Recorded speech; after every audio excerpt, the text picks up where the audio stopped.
ಓಂ ಪವಿತ್ರಂ ಚರಿತಂ ಯಸ್ಯಾಃ ಪವಿತ್ರಂ ಜೀವನಂ ತಥಾ ಪವಿತ್ರತಾ ಸ್ವರೂಪಿಣ್ಯೈ ತಸ್ಯೈ ಕುರ್ಮೋ ನಮೋ ನಮಃ ತಸ್ಯೈ ಕುರ್ಮೋ ನಮೋ ನಮಃ ತಸ್ಯೈ ಕುರ್ಮೋ ನಮೋ ನಮಃ.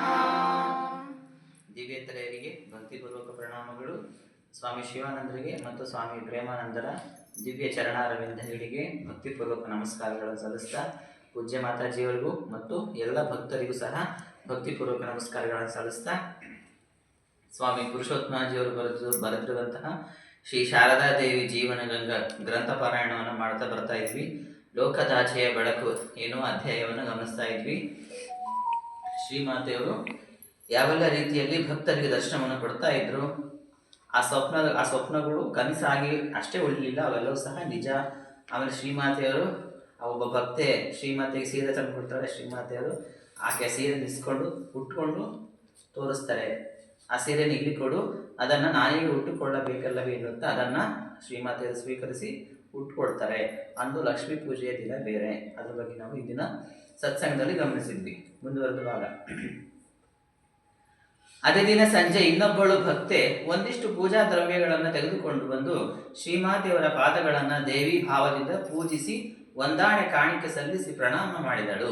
ಅದೇ ದಿನ ಸಂಜೆ ಒಬ್ಬಳು ಭಕ್ತೆ ಇನ್ನೊಬ್ಬ ಭಕ್ತೆ ಪೂಜಾ ದ್ರವ್ಯಗಳನ್ನು ತೆಗೆದುಕೊಂಡು ಬಂದು ಶ್ರೀಮಾತೆಯವರ ಪಾದಗಳನ್ನು ದೇವಿ ಭಾವದಿಂದ ಅಥವಾ ದೈವಿ ಭಾವದಿಂದ, ದೇವಿ ಭಾವ ಅಂದ್ರೆ ಸಾಕ್ಷಾತ್ ದೇವಿ ಭಾವ ಅಂತಂದ್ರೆ ಶ್ರೀಮಾತೆಯವರು ಸಾಕ್ಷಾತ್ ದೇವಿ ಅನ್ನುವ ಭಾವದಿಂದ ಪೂಜಿಸ್ತಾಳೆ. ಆಕೆ ಪೂಜಿಸಿ ಒಂದಾಣೆ ಕಾಣಿಕೆಯನ್ನ ಸಲ್ಲಿಸಿ ಪ್ರಣಾಮವನ್ನ ಮಾಡ್ತಾಳೆ.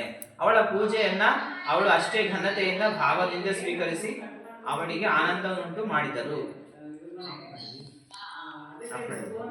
ಅವ್ರು ಮಾತಾಡ್ತಾರೆ.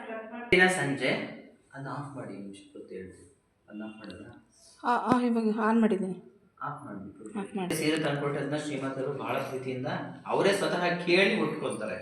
ಇಲ್ಲಿ ಸಹ ಒಬ್ಬ ಭಕ್ತೆ ಬಂದು ಪೂಜಾ ದ್ರವ್ಯಗಳನ್ನ ಶ್ರೀಮತಿಯವರ ಪಾದಗಳಿಗೆ ಹಾಕಿದಾಗ ಶ್ರೀಮತಿಯವರು ಅದನ್ನ ಬಹಳ ಘನತೆಯಿಂದ ಸ್ವೀಕರಿಸ್ತಾರೆ, ಭಾವದಿಂದ ಸ್ವೀಕರಿಸ್ತಾರೆ. ಈ ಎರಡು ಘಟನೆಗಳನ್ನ ನಾವು ನೋಡಿದಾಗ ಶ್ರೀಮಾತೆಯವರು ಇಲ್ಲಿ ಸ್ಪಂದಿಸುವ ರೀತಿ ಇದೆಯಲ್ಲ, ಅದು ಅವ್ರ ಭಕ್ತೆಯರ ಸಮಾಧಾನಕ್ಕೋಸ್ಕರ ಅದು ಸ್ಪಂದಿಸಿದ್ದಲ್ಲ. ಇದು ಶ್ರೀಮಾತೆಯವರು ತಮ್ಮ ದೈವತ್ವವನ್ನ ತಾವೇ ಸ್ವತಃ ಬಹಿರಂಗ ಪಡಿಸ್ತಾ ಇದ್ದಾರೆ. ಅಂದ್ರೆ ತಾವು ಸಾಕ್ಷಾತ್ ದೇವಿ ಅನ್ನುವ ವಿಚಾರವನ್ನ ಆ ಭಕ್ತರಿಗೆ ಸೇವೆ ಮಾಡೋದಕ್ಕೆ ಅವಕಾಶ ಮಾಡಿಕೊಡುವ ಮೂಲಕ ಬಹಿರಂಗ ಪಡಿಸ್ತಾ ಇದ್ದಾರೆ ಅಂತ ಹೇಳ್ತಾ ಇದ್ದಾರೆ ಸ್ವಾಮಿ ಪುರುಷೋತ್ತಮಜಿ. ಇನ್ನು ಕೆಲವು ಘಟನೆಗಳನ್ನು ನಾವು ಅವಲೋಕನ ಮಾಡಿದಾಗ ಈ ವಿಷಯ ನಮಗೆ ಸ್ಪಷ್ಟವಾಗುತ್ತೆ. ಬಹಳ ಹಿಂದೆ